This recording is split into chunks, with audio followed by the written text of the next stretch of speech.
All right, check 1, 2. Okay. Everybody, we are live. Let me get in view of the camera so everybody on the internet can see me. Everybody, welcome to AmmCon 2023 edition. This is live from Phoenix for everybody catching us on the internet. You will be able to, in a few minutes, your comments will be able to go on the air and be seen live. I'm not going to promise that we're going to immediately discuss them on the air. But if you have questions for anybody that's presented, get your comments in. When we get to the question and answer portion of that presentation, go ahead and we will get the question up and we'll get your question. I'm going to be introducing Amanda here in just a second, but I wanted to take one moment. The last time you're going to see me with award presentation at lunch, you're not going to be seeing a whole lot. What I do want to say is I want to thank everybody that's attending here in person, and I want to thank, especially I want to thank Dale Pepin. But Dale, this is Dale's idea, okay? I may have done some work. I may have gotten some connections together. If you're watching this, you need to thank Dale Pepin. This is her idea. She's the one that initially made this happen.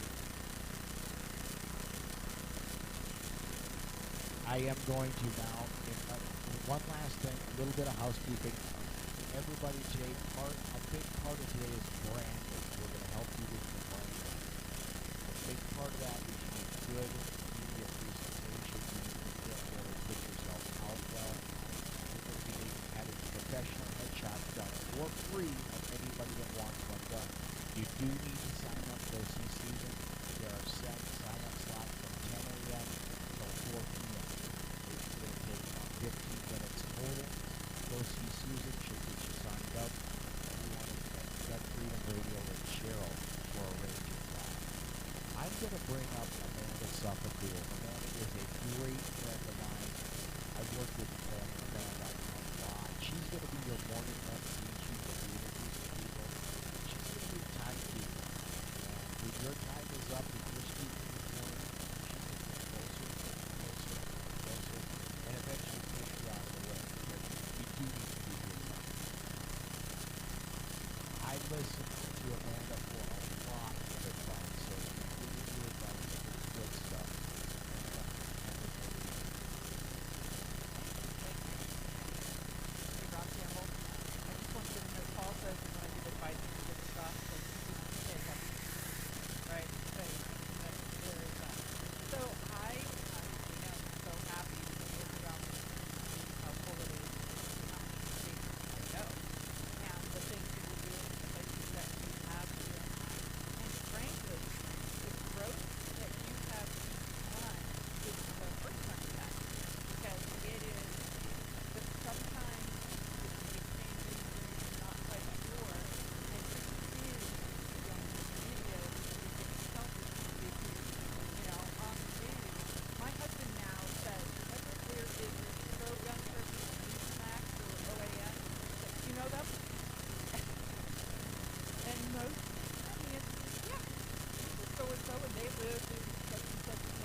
I want to introduce you to the folks who have made AmmCon happen. The group that started it, which was a conversation between Gail Pepin and Paul and Susan.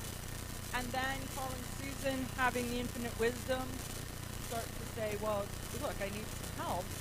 And so then they reached out to Cheryl Todd, who's back there hugging and kissing babies, you know. Cheryl waves, everybody. Wave. Okay, so she's busy hugging everybody.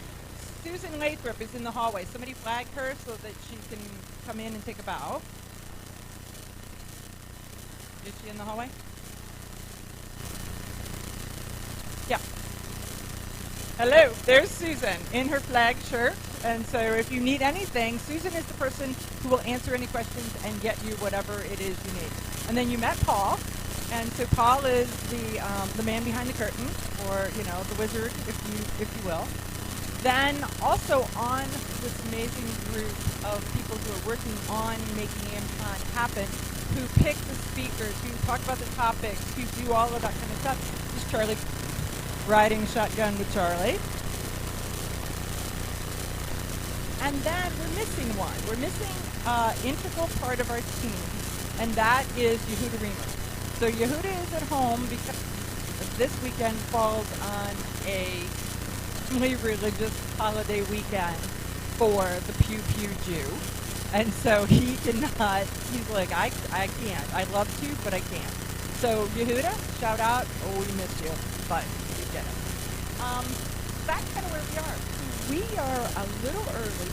Is there any questions that anybody's got before we kick off? And we'll just kind of kick off and start just a little early. That way somebody will get a little extra time. Yes. Okay, if you didn't hear what she said, she congratulated me on being elected onto the board of directors of the NRA. So I am one of the freshman class of the board of directors of the NRA. I'm wearing my little badge. So some people congratulate me and some people are like, I'm sorry. But it's been around for 153 years, and on our watch, it's not going anywhere. We are stronger, and we will continue to fight for the Second Amendment. Okay, well, let me introduce you to our very first speaker. Our first speaker is going to be doing video production. Charlie Cook, you've heard that name. Charlie Cook is a lifelong musician and instrumental music teacher for 20 years. Have you guys seen his gungrams? Because that's where I first met and heard of Charlie. He plays a trumpet and shoots a gun and makes videos about it at the same time. So combining his love for music with his love for guns led him to create the popular Gungram video series, where, as I said before, he plays a trumpet and shoots his gun at the same time and in rhythm to the music. If you want a funny story, ask Charlie about the time that he went to the range with his gun, with his trumpet, and all the old guys at the range are watching him come in, hearing the music from the range, watching him go out. They're like, this dude's weird. So, I'm just going to say, we knew that. So, he also has a YouTube channel titled Riding Shotgun with Charlie. I'm going to do a commercial here and say that if you've not been on Charlie's show, you probably need to reach out to him to schedule so that you can be. Because that way when you're famous, you can sit there and say, I was in episode number 9. What number were you? Just say it. Paul was 15. Okay. So Charlie also writes for Armed Lifestyle under Writing Shotgun with Charlie. Kind of funny.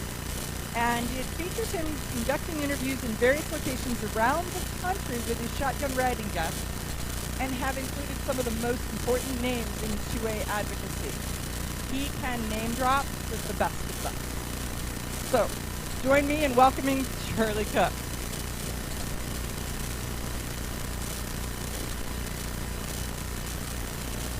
All right, thank you very much. So, Paul, do I use this mic or the other mic? I'm going to use the other one. Yes, okay. Yes, it does.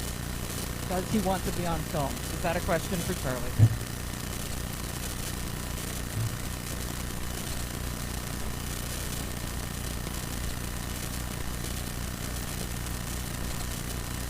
Hello? There we go. All right. Social media moves at about 30 frames per second. YouTube has become the staple of video, and it's the main place where people look for video. first thing I want to do is welcome everyone and thank you for this opportunity to come up here and speak and share the things that I've learned and a couple of stories, and of course, name dropping. I'm pretty good at that. Anyway, YouTube has become the biggest outlet for people to put out video content. I know there are some other ones that are out there. Instagram started just using pictures, less cat pictures and food pictures, but still more pictures.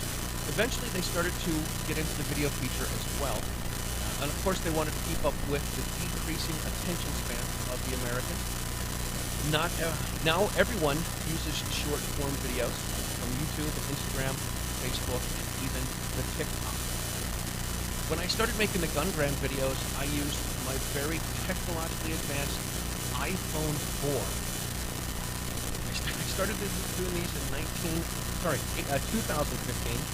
I used the iMovie app. iMovie was good. It worked.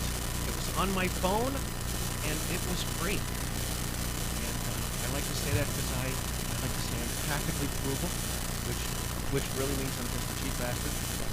But I've made a couple hundred videos using iMovie. Eventually, a friend of mine turned me on to Adobe Rush, which was their free version of video editing software that was on your phone. I use Adobe Premiere Pro when I edit the Writing Shotgun episodes, and the layouts on Rush are very much like the layouts on Premiere Pro, which I thought were kind of easy, and it gave me many more things that I could use, which I really like. It gave me things like I can change the fonts. You can change the titles in the software. You can change the color of the titles as well. What I like is also you can move the titles around the screen, so it's not just you have the same text, the same color, the same font, in the same placeholder.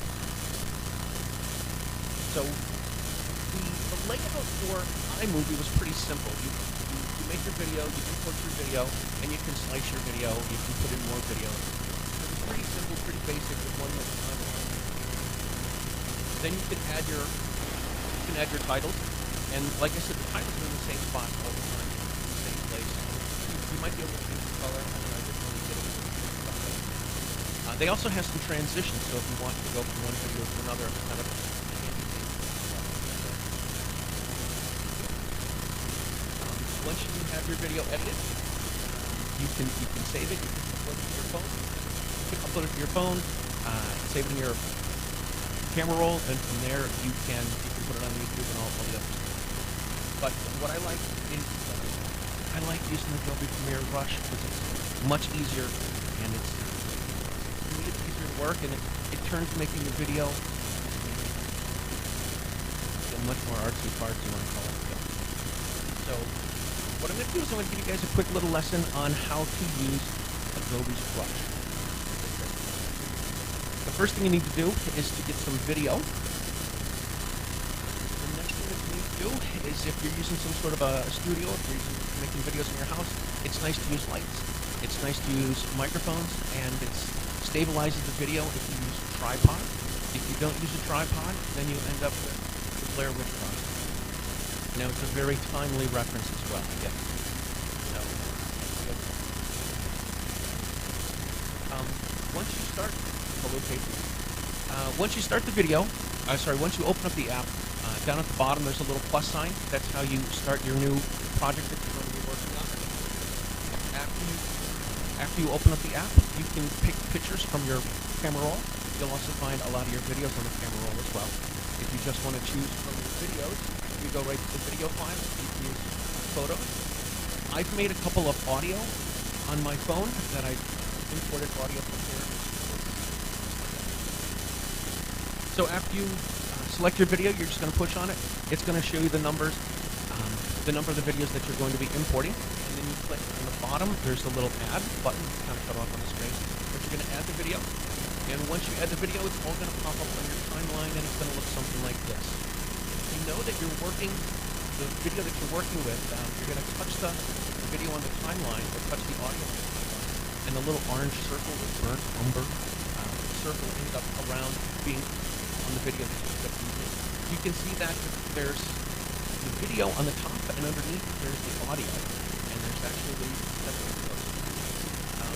From here, what you do, down on the bottom, I know it's kind of cut off, so not cut off here. Down on the bottom is the controls. They have a pair of scissors where you can cut this. They have this where you can copy it. So you can make a video and copy it and copy it and copy it. And then down here is the trash can. So if you want to delete your video, that's how you do that. You can add, here are the other controls. The other controls are here. These are the graphics. This is where you add your title. They have different overlays on there as well. Here's where they have some effects. So if you want to fade in and out from videos, or you want the video to come down from the top or from the bottom, this is where you can change the time, you can change the audio, and you can change the speed as well. So you can speed videos up, and you can slow them down.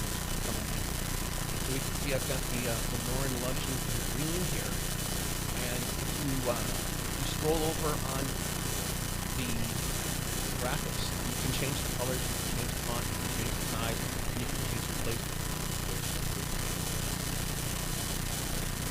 From here, what I did with this video, this was a gungram I did of Paranoid by Black Sabbath, and there's a part that's just jing jing jing jing jing jing jing jing jing jing jing jing jing. So I didn't have a magazine that holds that many rounds. I do live in occupied territory, so I live in Massachusetts. So what I did was I just took one little clip and I put 16 versions of this. I put it over the video, so it looks kind of like a sort of thing.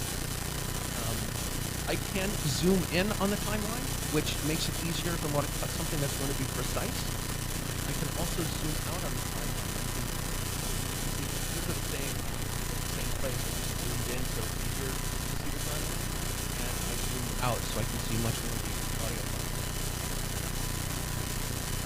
From here, I learned to make things a little more artsy. I can add in some B-roll, which is what I really appreciate about using Run. So I did a gungram of the pina colada song for somebody, and I had to go out and get a video clip of me drinking a pina colada. The friend that I took out, and I said, hey, listen, I got to get video of us drinking pina coladas, and she's like, I don't like pina coladas. I'm like, I don't either, but this is what I have to do for my art. So I'm taking one for the team. So anyway, you can invite you. All right, deal. You're on. So I was able to add in this video of me doing the ossalute with the pina colada there in a very fancy glass at Applebee's. And I could put this over the other video on the other timeline. I was able to take the audio out, which was nice, so you don't want to hear the people at Applebee's. And then I just put it on top of this video. The thing with Adobe Rush is it shows you whatever video is on the top. So if you want to stack a bunch of videos, you can do that, but it's only going to show you the video that's on the top. And this is how you delete the audio. You can separate the audio from the video. So you just highlight this, you click separate audio, and it will separate the audio track. And then you can just delete the audio track. So what I ended up doing for the project that I'm going to show you guys is I ended up deleting the video, and I ended up keeping the audio.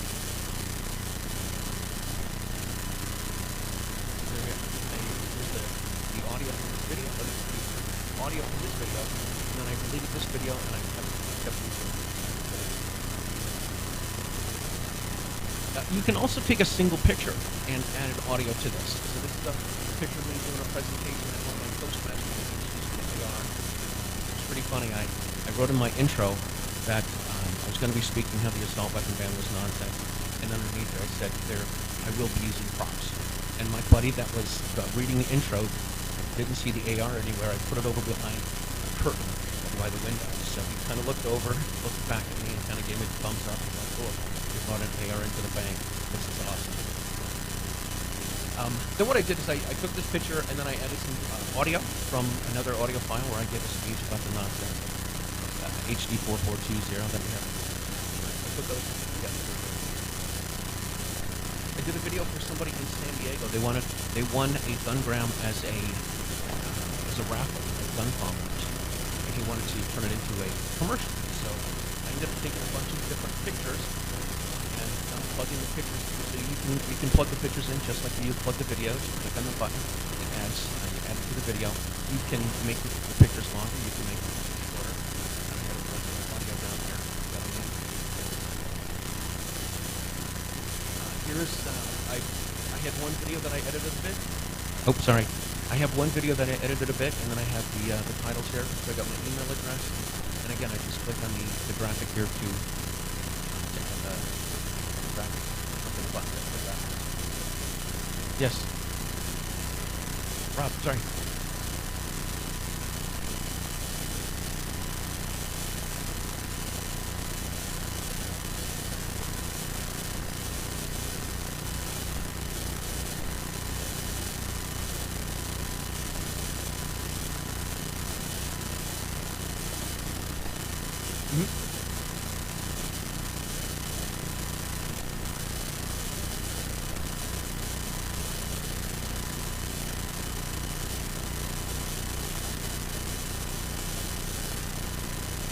Yes, so what I would do for something like that is I would use Adobe Premiere on my laptop instead of on my phone.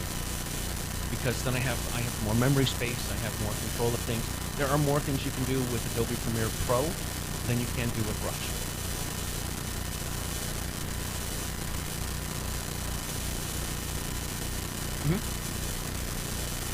Right, so with Writing Shotgun, I have a video intro that I use.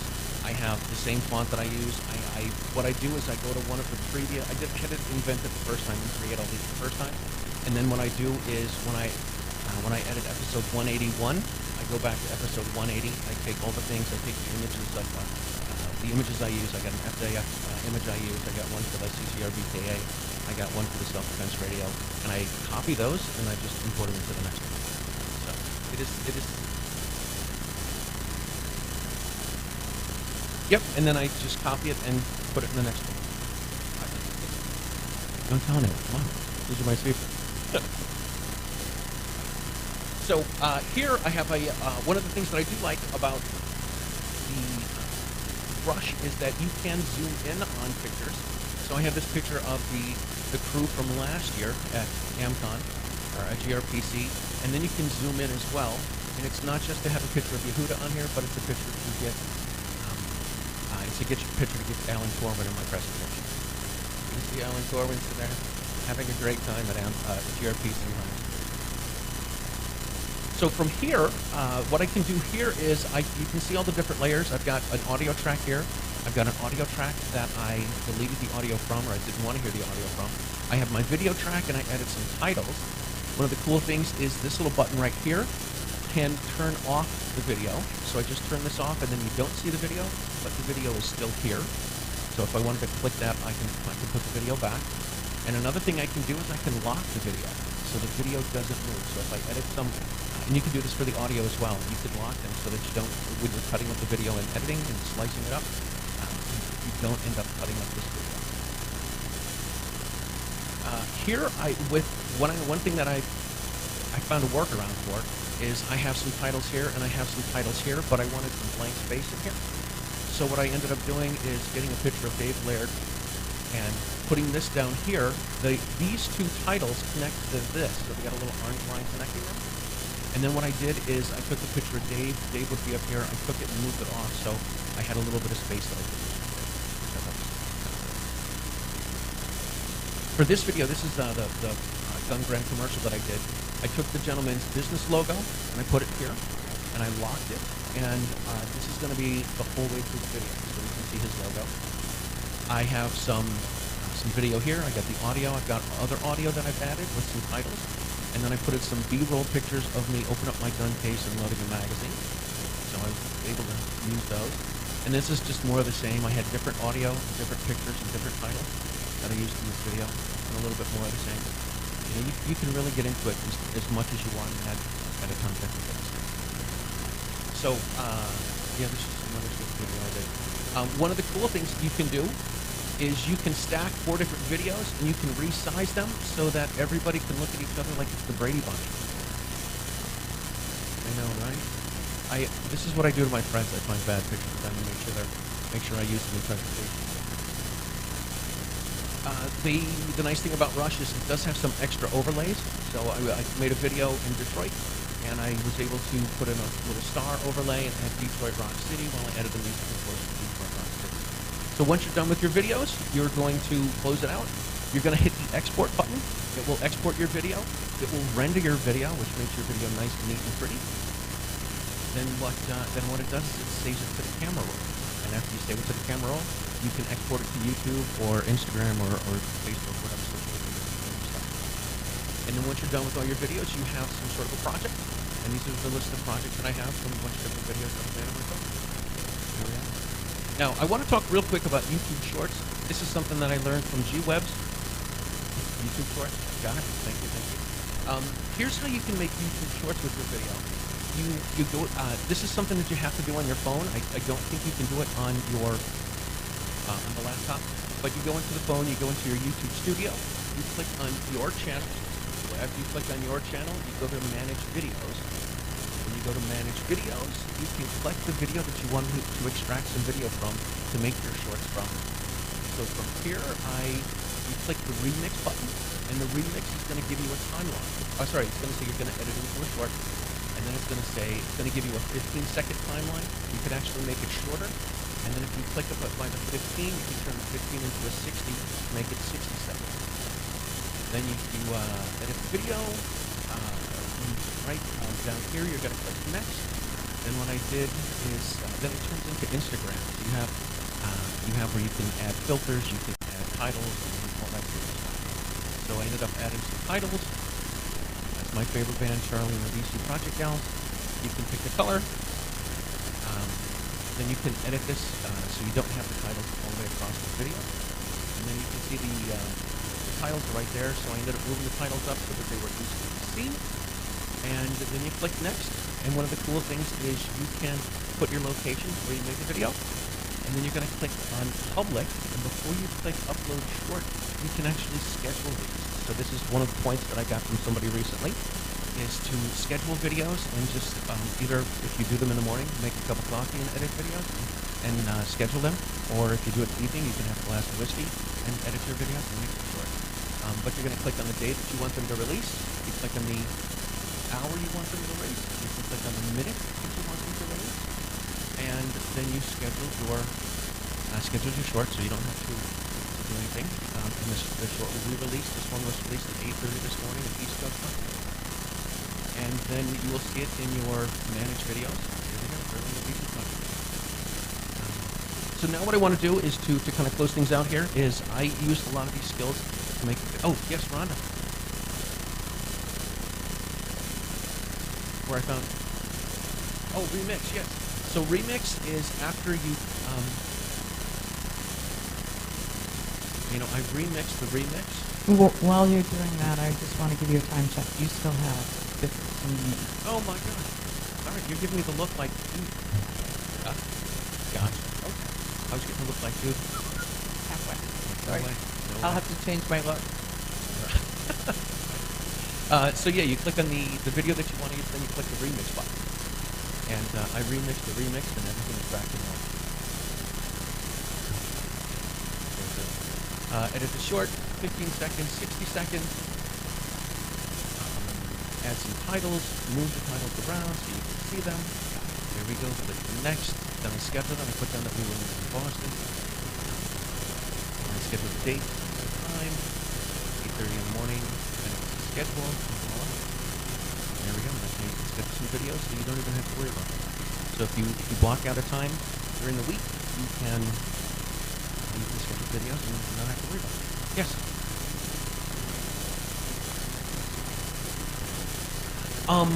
It doesn't. Oh, wait. It's just Repeat the question sorry. so that everyone can hear it. So she asked if I do it into a short, does it change the aspect ratio? It does not. It just does. It goes into the right. It's just the tall thin video. Right.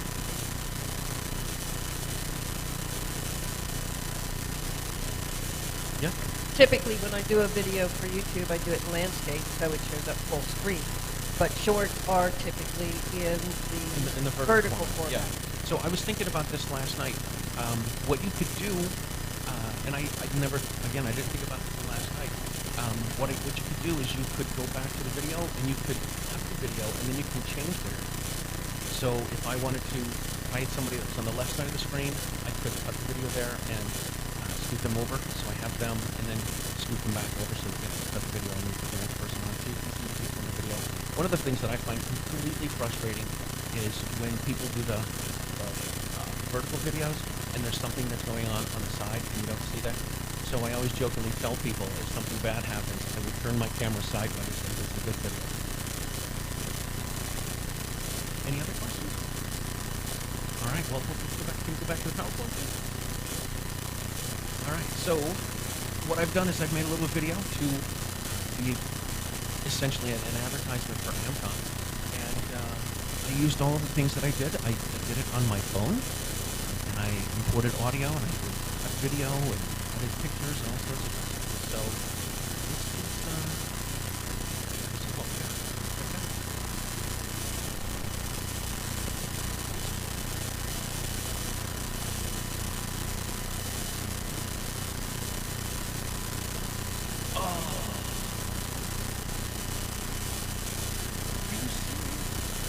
It should be on the drive.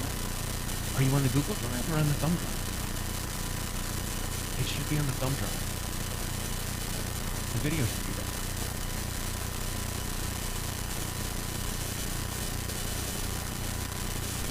I do have extra time. You can sing and dance, tell some jokes and stories. This is when the experts, you see them in action. Yes, this is true. This is true.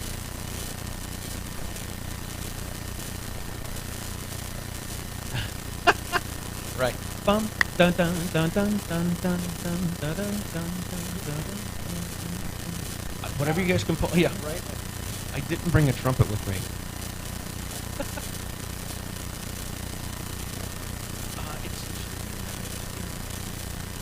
His concealed trumpet permit doesn't come through from Massachusetts. Right. Nothing. Anybody want the fifth verse of the national anthem? So can you give him access? Because he said if yeah. you did the whatever, get your magic phone out and make. Look at that. Man. So while we're waiting for Charlie to do that, can somebody tell me where the sign...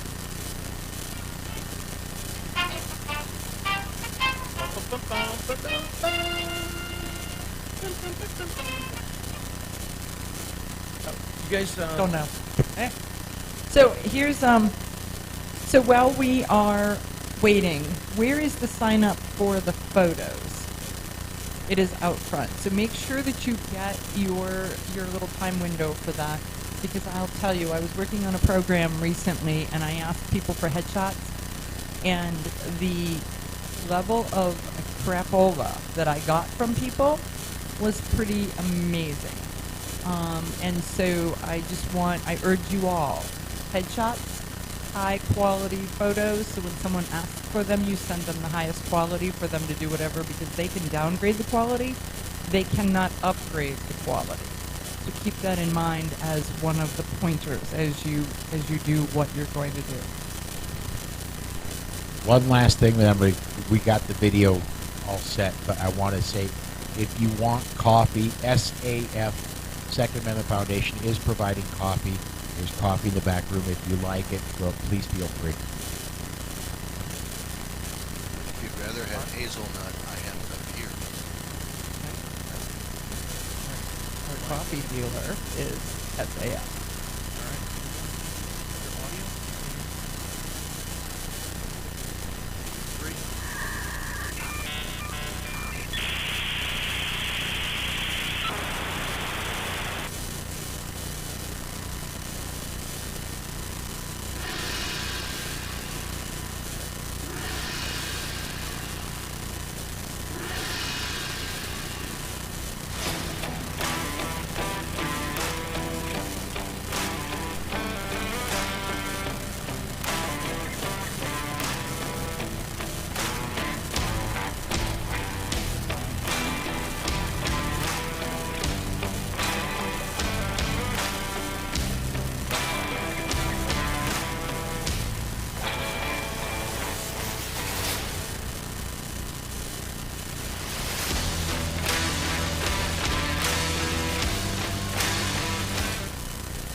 on Monday night because I didn't want to wait till the last minute.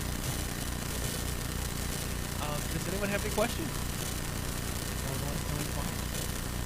Yes, sir. If you want to get started doing video, is there like a sort of a how-to online somewhere that just show you the real basics, like you say, editing video? I edit audio all the time. Right. Never really edited video. So how do you get started doing that? Well, I'm going to say there's two things you could do. The easy answer is you could look on the YouTube. But the other thing that you could do is you could go to Smeeple and you can find someone who's an expert in making video, and they will be able to help you out. This is what I make this is what I make the big cup of coffee for. So the easiest thing, I spent a lot of time... She wants me to repeat that. Oh, yes, go ahead. I was praising Charlie for doing the transition of throwing in your sponsors. At the Ambassador Academy, that's kind of what we do, is trying to be a better return on investment for the people who support us. And that's one of those things, using this technology that Charlie's talking about to make videos for Schmeeple, throwing their name around like he just did and interjecting it into casual conversation. Bueno. This is what I make the big cup of coffee for. Yes, Gail. Go to Adobe Rush or Adobe Express, which is the other free one. There's a lot of tutorials there. Oh, okay. Yeah, I'm sure there's You have to pay for it. Right. Yeah, again, I'm practically frugal, so I look for the stuff that's free that I can use. In the, this past winter, I took a marketing course, and one of the things that I decided to do was to make an Instagram reel every day. And so I did the smart thing that old guys do, is I said to my daughter, I said, hey girl, how do I make videos on Instagram? She's like, Dad, you should know. Thanks, sweetie. Thanks a lot. So it was a lot of trial and error, laying in bed in the morning, 5:30 in the morning, saying, all right, I'm going to do something. Yes? Sorry, I'm a late arrival. Heard the comment, and some things that we have found is very helpful is to contact the public access television stations.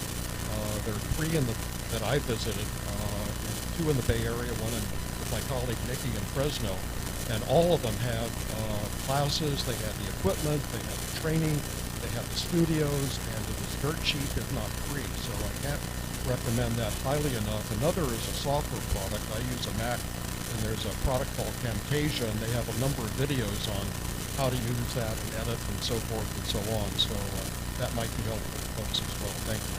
All right, so take on Camtasia. Okay, so I have an announcement. We have one of our listeners who's watching us via TV has a comment. Just tell them the password is Bosco. That is from John Petrolino, the Penn Patriot, who is on a ship somewhere. We'll just say. Living the Jimmy Buffett lifestyle. Gail, your question about the gentleman in the back? Fantasia, like the movie. Hey, listen up.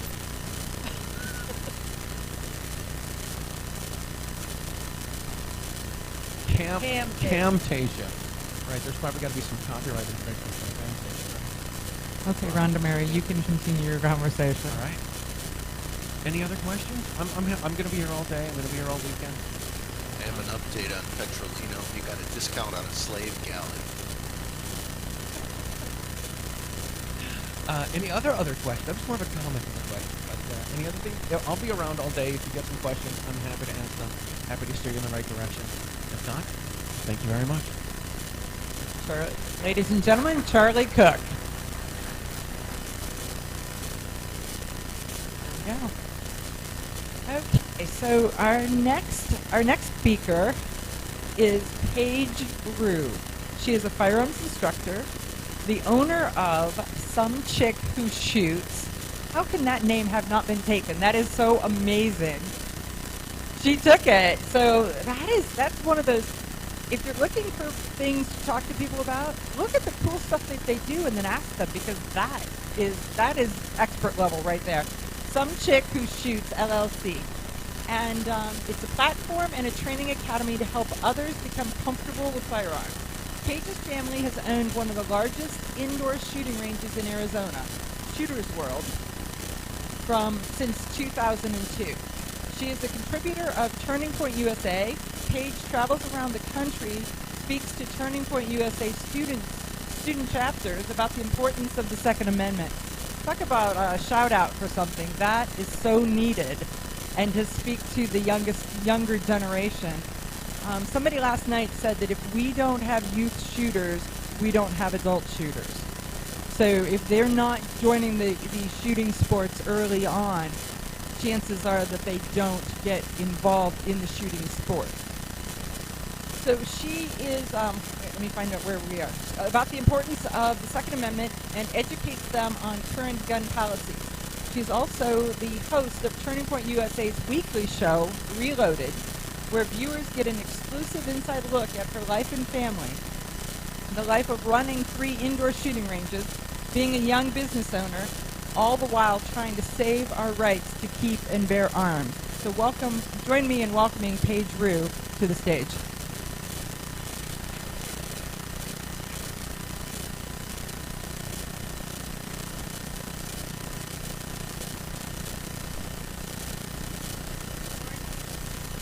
It's going to be difficult for me to stand here because I'm like a walker and talker, but we'll do our best. Put the camera and everything? Yes, ma'am. Nobody puts baby in a corner. Well, good morning. My name is Paige Rue. I am a firearms instructor, and I do want to give a little background of my life. But this is my first AmmCon, so thank you all so much for having me.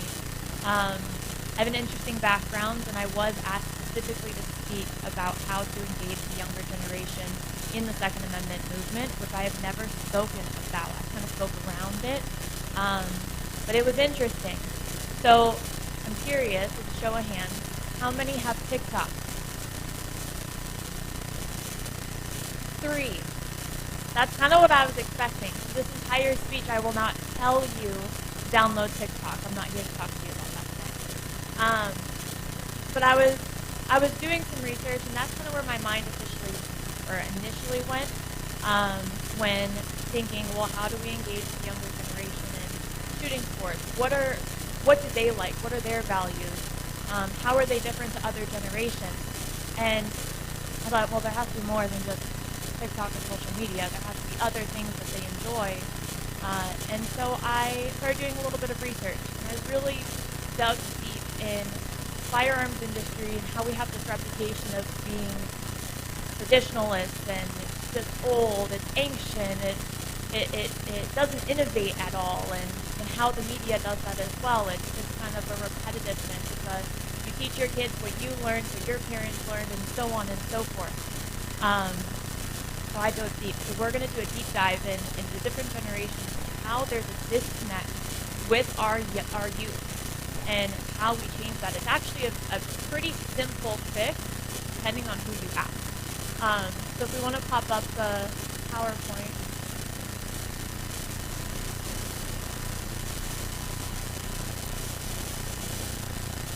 So real quick, like I said, just to give you a little bit of input on my life and how I got here, because fun fact, I was actually going to school to be a wedding planner.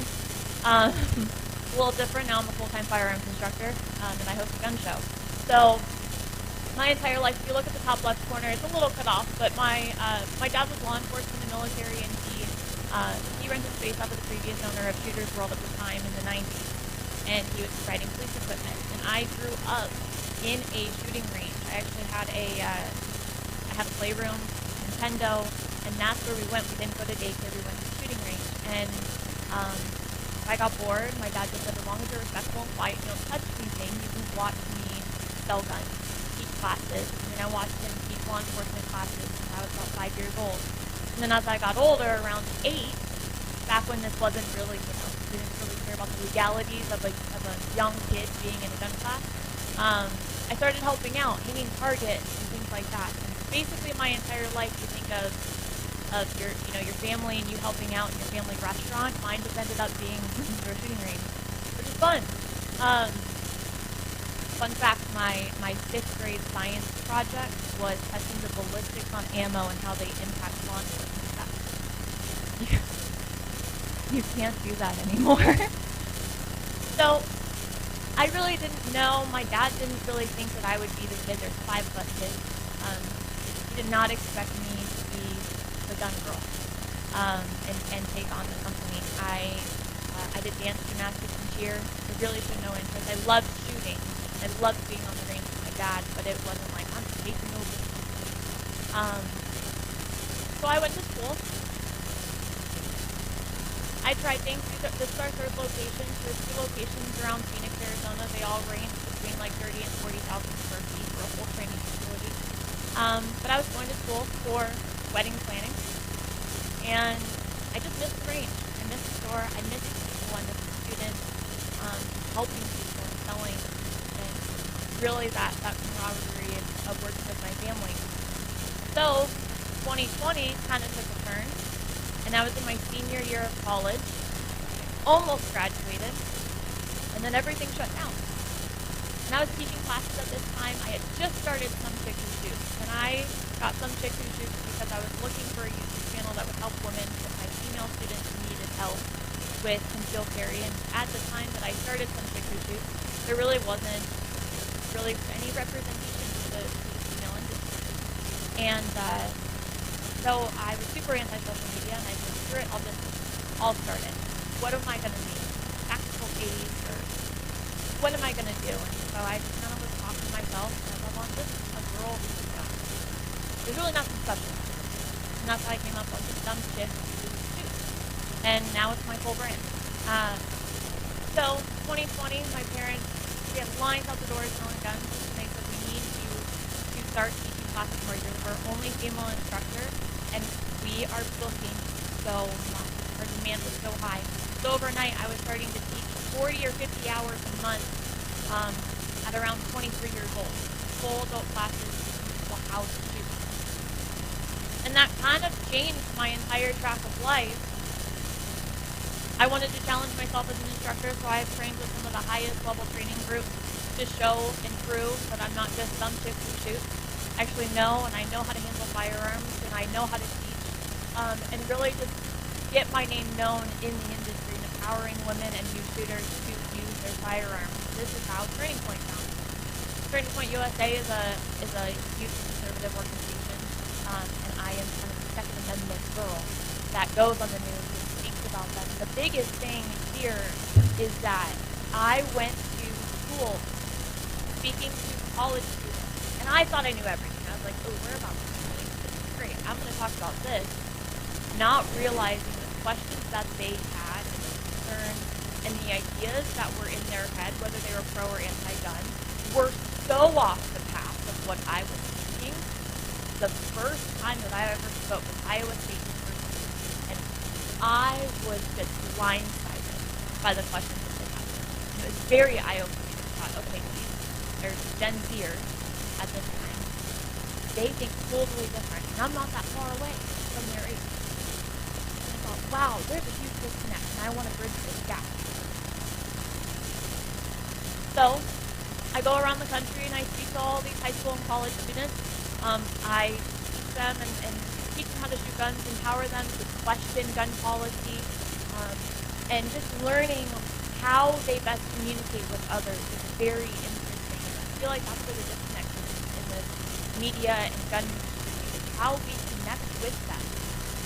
So I need everyone's input or participation. We're going to go through generations, because I want to see, okay, what are the generations, who's part of the media, what generations are we dealing with? So, we've got the silent generation, baby boomers, Gen X, millennial, and Gen Z. And the years are up on there. So, any silent generation? I know, sorry, be loud and proud of you. Baby boomers. Okay. Gen X. Great. Millennial. I'm proud I hit the last year. And Gen Z.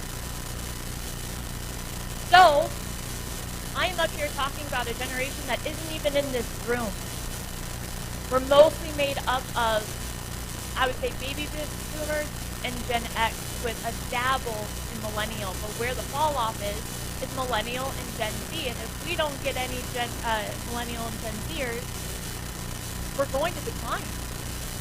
So then I thought, why are these people different? Why are these generations different? What has impacted them? What has formed their life? Silent generation, if you look, great events. I mean, they deal with the Great Depression. They deal with World War. Different than Gen Zers, for sure. Baby boomers dealt with Vietnam civil rights movement. Gen X was the start of technology and latchkey, which is lots of kids don't know when children are coming home from school and their parents are not home at that time. Usually dual income families, both parents are working.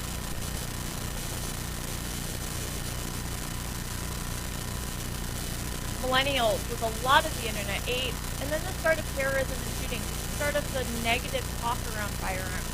Every generation before that was more positive. At the school, just like an oven in the house, you had a gun. You had it in your truck. You didn't touch it. You knew not to touch the oven. Same thing with firearms. But then it started to decline. And then Gen Zers, social networks, they grew up knowing technology. It was not an exciting thing for them. It was, well, this has always been part of my life. There's nothing new or fancy about it. Largest and most diverse generation. They focus on gender equality, and they have been shoved with gun violence. There's really an increase to them in their views, especially on social media and mass media in general, of negative gun use, not positive gun use.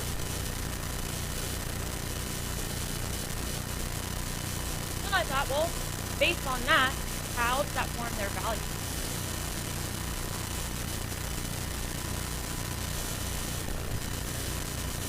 Silent generation are pure traditionalists. They value hard work, self-sacrifice, and worth ethic.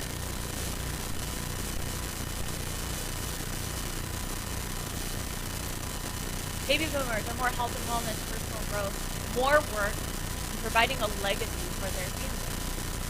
So this, they're talking about tradition.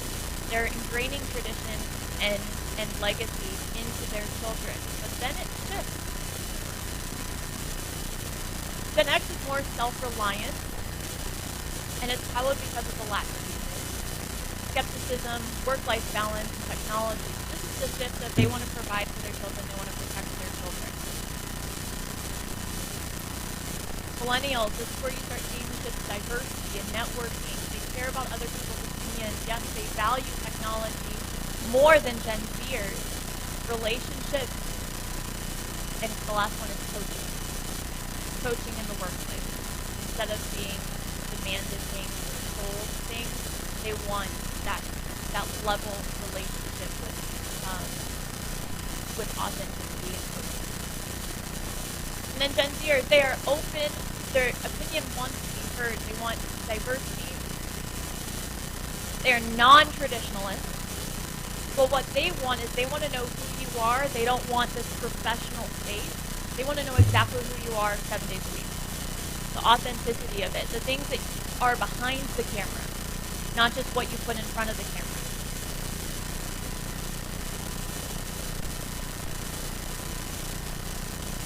I love this. So Gen Z is determined to take charge of their future and less willing to accept a world with negative outcomes. So thinking about that as it revolves firearms, and then all they're hearing is negative use of firearms. And then as it decreases with non-traditionalists in the family, as generations go on, tradition isn't as important. Well, now parents aren't educating the tradition of the Constitution, firearms, safety. So that's lovely. They're not teaching those values. So where does Gen Z get it? Well, they're the most educated generation of all time, and not just with going to college, but actually finding whatever education or information that they want. And they have the information and the access to the internet to find that out. Well, what are they going to find about guns? Negative. And then their parents and parents and parents don't have the right education or information to focus on that. So now it's just spiraling. I had my cousin, she's 9 and 11-year-old, and I was talking to her about this. She loves data. She helped me with all of this stuff. And she was like, this is actually really interesting. She goes, this is why I started homeschooling my kids. Because they did more active shooter drills than fire drills. And her kids would not use the restroom during the day. They would hold it all day, making them sick. Because they were taught that if they go to the restroom, they won't be able to get in their class if there is an active shooter. That is, the gun industry, the media, we have relied on uneducated adults to educate the youth, and then we're surprised that the youth doesn't want to get into guns. But it's so fun. We have awesome videos. We have sports. But they're scared because there's no education in it. And that's where that disconnect is happening. We're sitting here, and I am totally guilty of it. I'm like, yeah, come on in. This is a Second Amendment area. This is a safe space. But I'm not going to go to you and try to educate you. But once you come in, well, then I'll welcome you with open arms. But that lack of education, that lack of information is that gap that we're missing.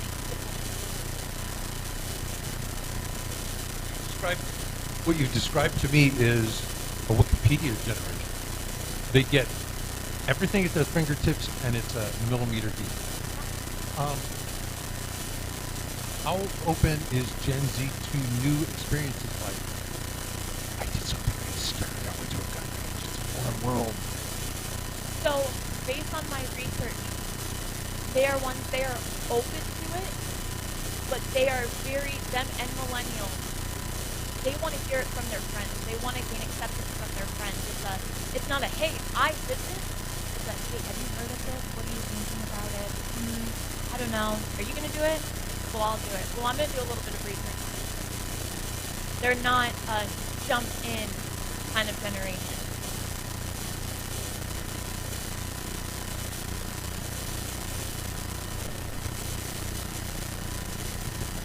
I just wanted to comment. I like the way that Tony Simon talked about his diversity shoot, and I think it probably applies to all the generations. Whenever somebody comes out to diversity shoot for the first time, it is the most adventurous person in their friend circle. They'll go to diversity shoot, they'll go back, report to their friend circle. The next time 2 or 3, 4 or 5, whatever come, pretty soon the whole friend group shows up. But it always starts with the most adventurous in their friend circle. And it seems to not matter from his reports, doesn't matter what age. Pardon my boomerhood, but what's a diversity shoot?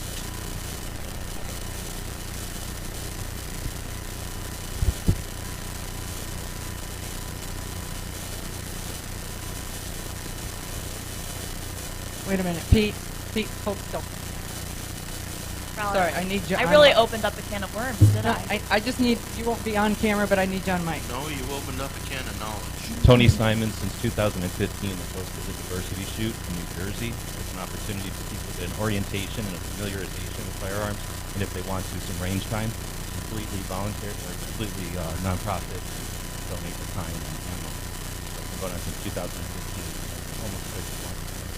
Can I ask a question? It's one of the best things. I've been to all the AmmCon. One of the best presentations yet. Super valuable info. I have a question with Gen Z. Is there do we have an angle here? Do we have an angle with the since they've been duped? They're using suicides, for example, in their numbers. When the Gen Zs discover that they've been duped, don't we have an angle here for them to participate?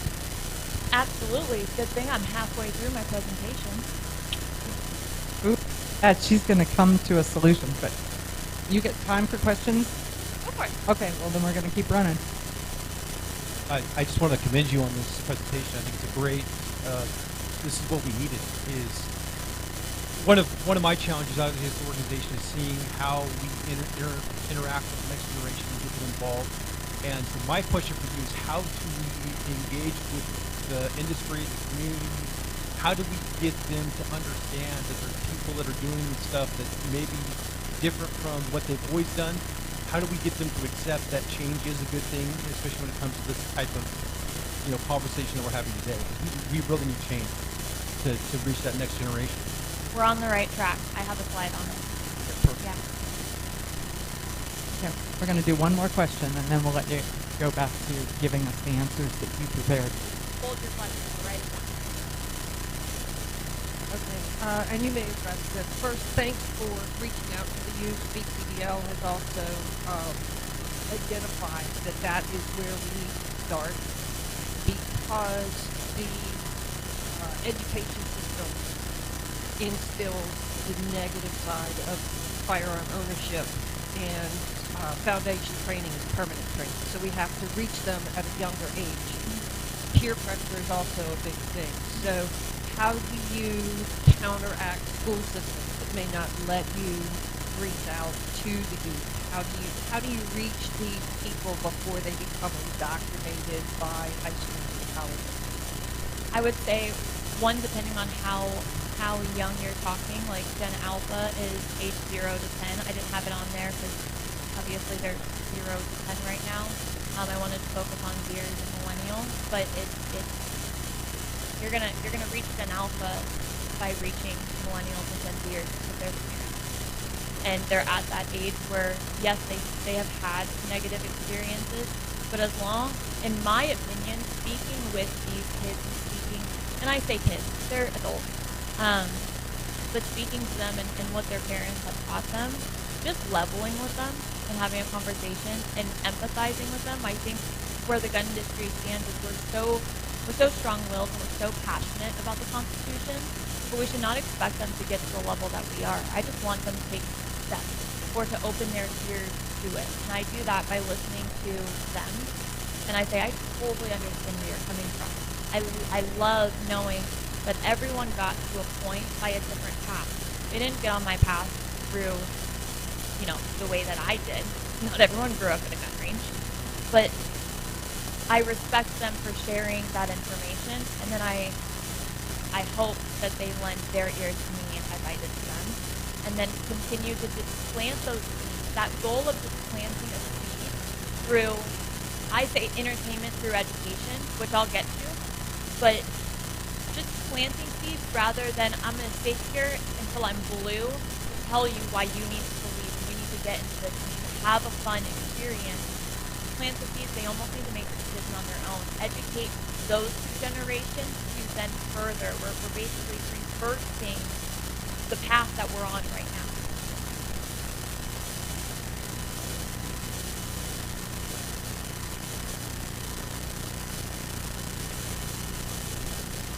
Listen.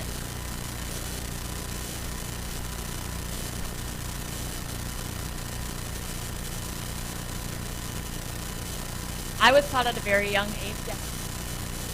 I'm going to give you the 10-minute warning too, so that I don't know where you are in your program. I'll answer questions after the fact. I love this. I can blaze through it. We're good. Your statement, and correct me if I'm wrong, was basically the importance. I glazed over it a few times, but the importance of listening and not just hearing what other people are saying. So I was taught at a very young age, you need to listen to understand, not listen to respond. Don't formulate your answer as someone is speaking to you, but try to understand their perspective and then speak after. And it's helped me through my life. Okay, so anyways, I'm glad it sparked things for you all. So like I touched on a little bit, there's similarities as generations go on naturally, because generations are going to go and they're going to take little tidbits in their life. But Gen Zers did not see war. They did not see the importance of firearms and the protection that it needed. They have lived in a life of rainbows and butterflies. Everything is great, and all the bad stuff that happens on social media is on my phone. It'll never happen in my neighborhood. I live in a safe neighborhood. That'll never happen. They don't have that eye-opening situation. I don't want to wait for them to do that. I want to kind of take a step forward and play offense in this situation and figure out how to engage them now. So their views on firearms, and I'm going to blaze through this a little bit. But there's three kind of words or phrases that I got data on. So for these generations, I'm going to say young Republicans, which are going to be, or younger generations, which are millennials and Gen Zers, and then older generations are the older generations of those. What was interesting, and I want you to focus on the left, Gen Z and millennial Republicans, 39% believe this statement, gun laws should be more restrictive. Compared to the older generation, which would be representation of this room, 22%. So that's an increase of Republicans or conservatives saying, I support guns, but I still think they should be more restrictive. Again, that's just ensuring the lack of education in this topic. And then different, Gen Z millennial Democrats or liberals are going to actually decrease in percentage. They're 69%, and they're older, their parents and grandparents, 87%.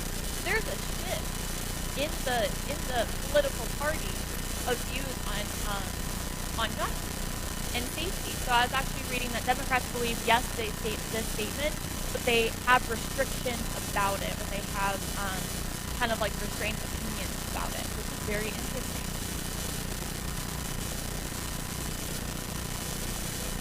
Support for gun laws, young Republicans, 41% in August of 2022, and it has jumped to 47% in February of 2023. That's scary. I don't want that rate. And then this is very interesting, and again, it's that education piece. The Constitution protects access to guns only for militias. We've heard this before. Young Republicans, 32% believe that statement is true. Compared to the older generation, this is where the 13% is. That is a huge jump. And that is purely that the gun industry, the gun media, we have lived in a life where the education of firearms and the Second Amendment is the responsibility of the parent to instill in their child. Well, now the parents aren't instilling. They're getting it from TikTok, which they ban guns all the time. I got TikTok. Videos, YouTube, Facebook, CNN, mass media, everyone but the educated side. And our videos and the way that we do content is great, but half the time, you can relate to this, half the time gun media or gun Instagram, we aren't able to be shown to new followers.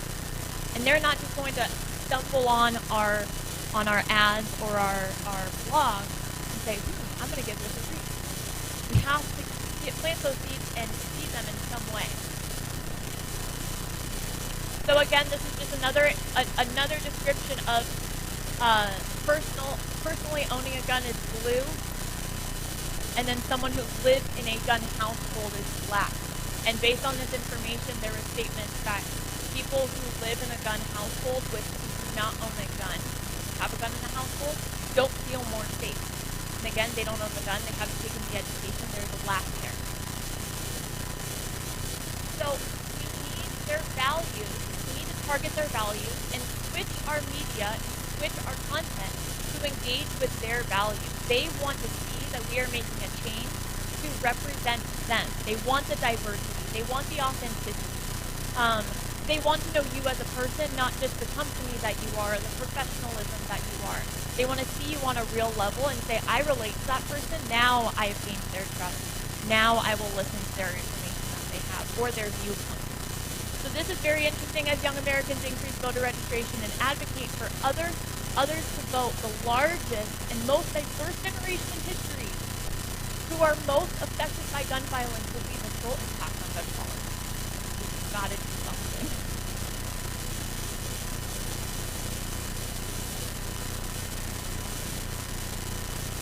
I want to encourage you to find another better term than gun violence.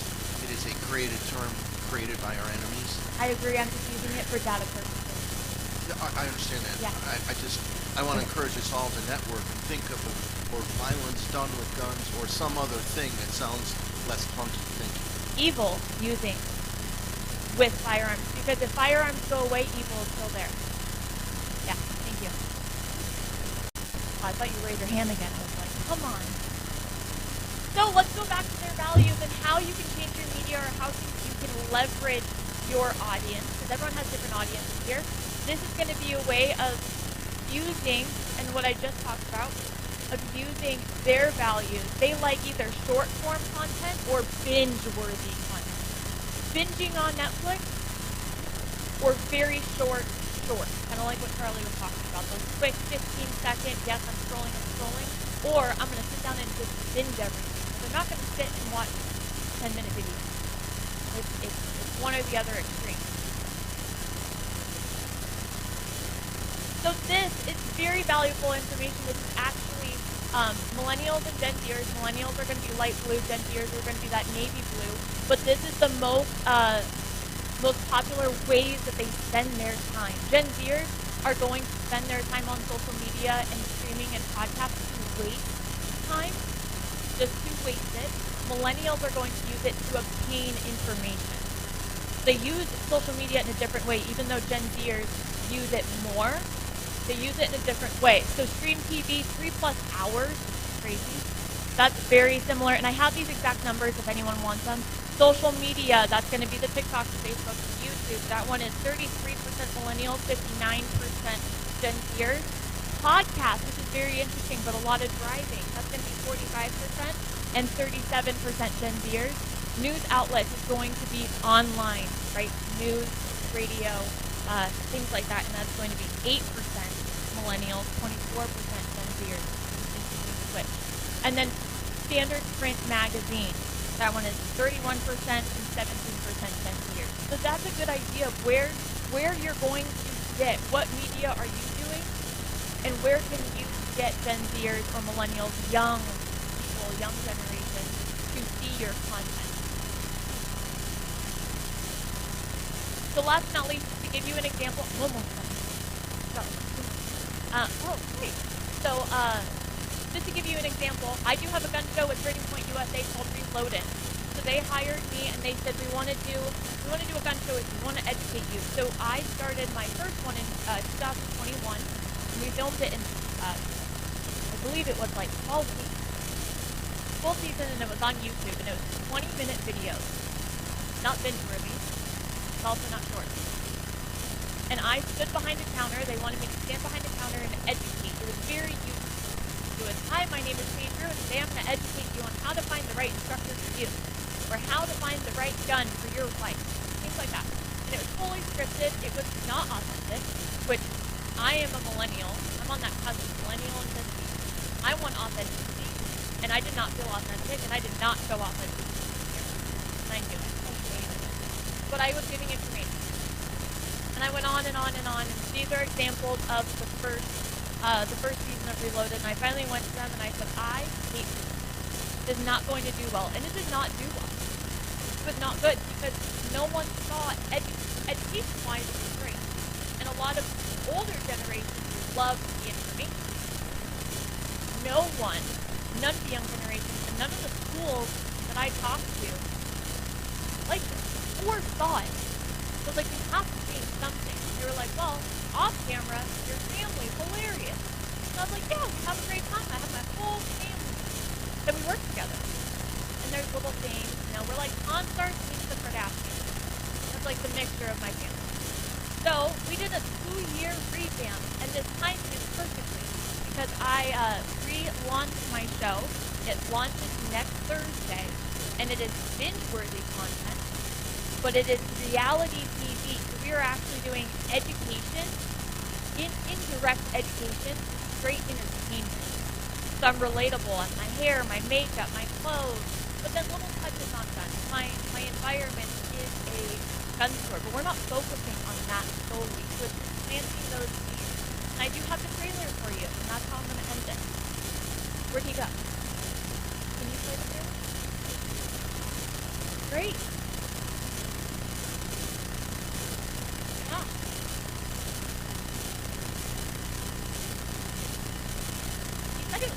already. Try to click on that.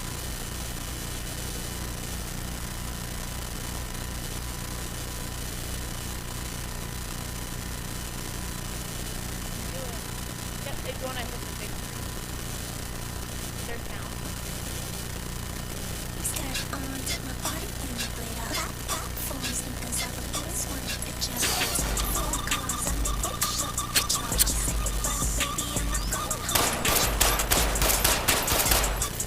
I'm Paige Rue, just a girly girl raised in the gun world. This is my family.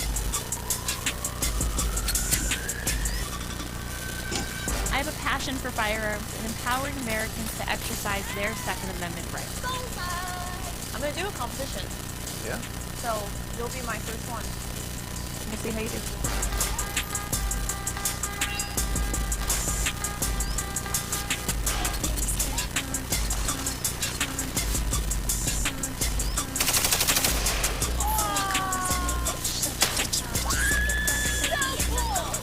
And this is our world, Shooter's World.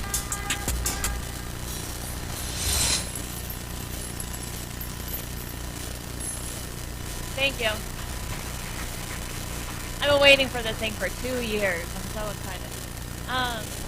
So that's just that kind of taking the information that I've gathered and that has helped me speaking with schools and understanding what their viewpoints are, what they're dealing with, and how to kind of switch your mind and how you grew up and what you learned growing up and shifting it based on how these young generations, what they're dealing with and understanding their viewpoints on it.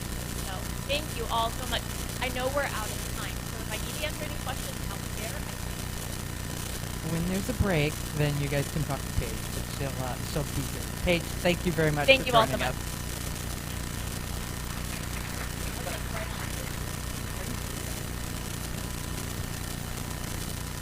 Okay, so here we go. We'll continue on with our program. So I just have to shout out. I hope that Yehuda is somewhere around because Yehuda's like, we need Paige here, and Yehuda, you did well. That's where that is. Okay, so our next speaker is Rebecca Schmoy, and Rebecca is going to talk to us about how do you help your 2A candidates. So Representative. Listen to this. Representative Rebecca Schmoy began her public endeavor to educate and empower gun owners over a decade ago by advocating for our constitutionally protected inherent rights at both the state and national level.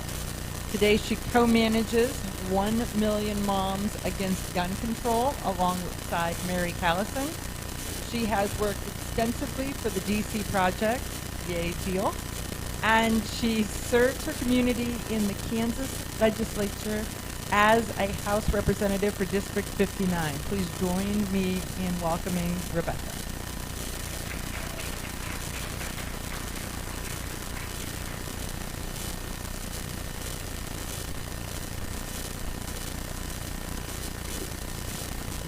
Can you see her? Because can she see you?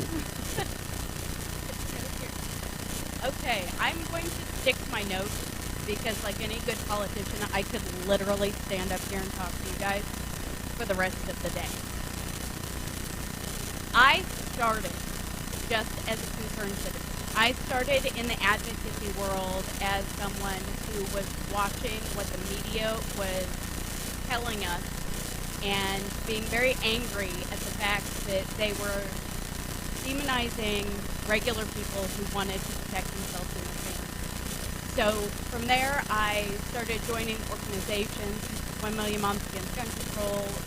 I sat on the board of the Kansas State Rifle Association for a few years. I started working with the DC Project, and so to give you guys a little bit of insight, I was just a mom. I was just a mom who wanted to do the best job she possibly could with protecting her kids, which meant protecting my rights. The reason why I ran for office was not because this was some deep-seated passion of mine. In fact, I'm the person that holds politicians accountable. The fact that I am now the politician being held accountable is a bit surreal for me.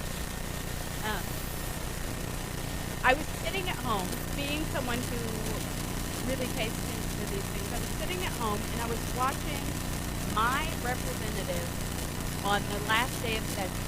He happened to be Speaker Pro Tem in Kansas at the time, and from the well, the last day of session, he decided to say that he was not going to seek re-election. He put the microphone down and he walked out. Those of us who he was representing in our district had no idea that this was coming. He and I didn't agree on everything. In fact, most of the time we were having conversations about what I thought he ought to be doing as opposed to what he was doing. But when he decided to retire, it was one of those moments that I started calling around. I started contacting everyone in our district saying, what are we doing? Who's the guy? How do I help? How can I support? And long story short, I became the guy. I'm the one that stepped up. I'm the one that decided no one else could protect my rights better than I do. I know exactly what I believe. I know exactly what the role of government should be. And I don't trust someone else to go and represent me in my place. I have lived that life and I have seen it abused time and time again. When I decided to go ahead and take that step and run for office, I had a primary. And that was a very uncomfortable place to be in.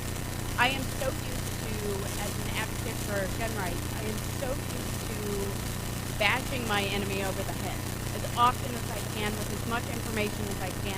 When you are in a primary, by and large, you really agree with the person that you're running against. And you have to be really careful because you don't want to throw this person under the bus. You are going to need their help eventually. Whether they become the guy or whether you are needing their input as you move forward. So the primaries was difficult. I won that at 60%. Going into the general was much easier. I was much more familiar territory, and I won that at 65%. It became the representative of the district. What that means is that now, instead of just going and testifying before committee when a gun bill comes up, I get to help in legislation build these bills. I get to help with wording. I get to help with having the conversations behind the scenes and moving things in the checklist. When you look at what your representative is doing for you, you see a very small fraction of what is actually going on. I get to sit on 3 committees as a House rep. I am on financial institutions and pensions, I am on education, and I am on K-12 budget. All of those are very controversial right now. None of those have anything to do with guns. So on top of being in my own committees, I am then also, I get to go testify in the Fed and State committees, the ones that do deal with guns. I had a bill come through last year that I worked as a freshman legislator from beginning through implementation. And what it is that we removed the state fees for our concealed carry permits. We have constitutional carry in the state of Kansas, and having to pay the Attorney General $100 to be able to get our permit was a bit ridiculous. And so you wouldn't think that people would be real touchy about that subject, but I'm telling you what, when it has to do with guns, everybody starts to lose their mind. We not only had the Attorney General come in to testify saying that his department was going to not ask for the subsidies that we were removing by removing the $100 fee that people were having to pay in his office. His budget was going to be worked around where we didn't have to worry about compensating them. But we also, once it got to the House floor, and give you guys a little bit of insight, I got to run this bill on the House floor from the well the day after a mass killing event. A very highly publicized mass killing event. The fact that my leadership in the House and even on the Senate side decided that it was a good idea for me to carry this bill on that day was unheard of. The only reason why they allowed me to do that was because of my decade of experience that they were able to draw from, that they had seen in action in my advocacy. And so when I went up to carry that bill, they hit me with 4 amendments. 4 amendments. One was they wanted to get rid of 18 to 20-year-old carry. Another one was they wanted to get rid of campus carry. Another one was that they wanted to put restrictions on storage. And then the last one was just to completely do away with constitutional carry. And all 4 times, we spent an hour and a half with me as well. All 4 times I challenged them on germaneness, and all 4 times my leadership committee went and met and came back and said this does not pertain to a speed bill. And so the fact that I was able to run that and board off without having had the argument, without having to do the back and forth, when we can just be able to take our knowledge and the things that we already know, and we can implement them into a situation like that, things start happening. We were able to pass that bill, and the Senate side passed that bill. And we had a veto-proof majority on that bill. And so it was a fantastic moment for freshman legislators. It was a more fantastic moment for a freshman legislator who happened to have a background in advocacy. Here, in Kansas, we've got a lot of freedom as far as Second Amendment rights. We still have more work to do. There are other states that have a lot more work to do. But in Kansas, coming up, we've got, we're going to be trying to circumvent credit card companies creating a de facto registry. We are trying to strengthen the scope of what arms mean in our state constitution. We're trying to protect the private sale of personal property. We are also trying to protect our FFLs, our range instructors, gun sports leagues, our manufacturers, all from frivolous lawsuits and being targeted on the federal level by weaponized agencies against responsible gun owners. What role the Second Amendment media plays in this is going to be huge moving forward. I need everyone in this room and anyone watching from home to understand that